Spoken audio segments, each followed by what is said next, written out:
Hi friends, I'm Pastor Diana.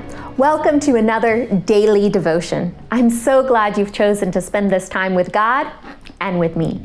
Today we are continuing our journey through John chapter 11 and the story of the raising of Lazarus. Lazarus has died, and Jesus has come to his hometown of Bethany, where he meets Lazarus' sisters, Mary and Martha. Both of these sisters accused Jesus, saying that if he had been there, Lazarus wouldn't have died. Jesus is deeply disturbed by Lazarus' death. So let's see what happens. Jesus was deeply disturbed again when he came to the tomb. It was a cave, and a stone covered the entrance. Jesus said, "Remove the stone." Martha, the sister of the dead man, said, "Lord, the smell will be awful. He's been dead 4 days." Martha, the smell will be awful. He's been dead 4 days. There she is. She's accused Jesus that if he had been there, Lazarus wouldn't have died. Jesus had said, "I am the resurrection and the life."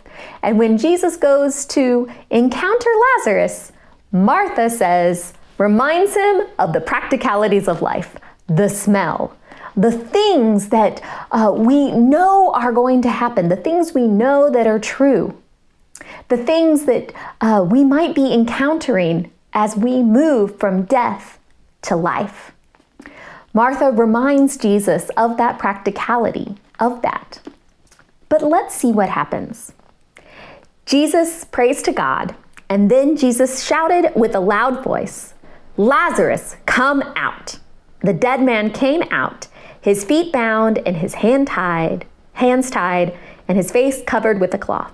Jesus said to them, "Untie him and let him go."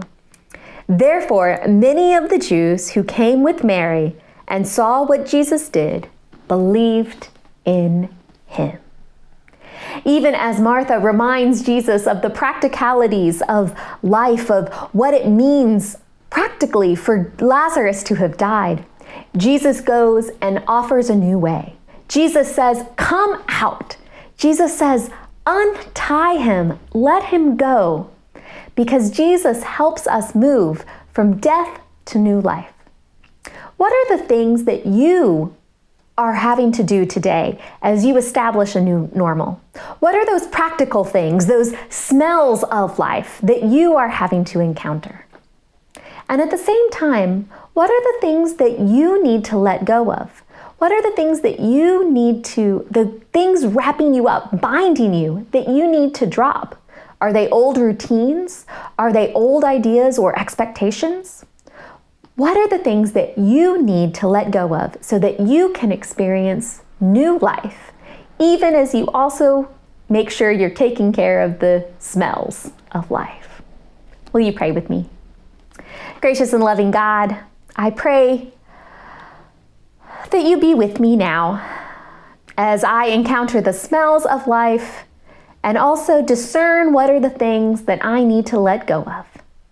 Help me move from death to life so that I can live a way that believes that you are the resurrection and the life.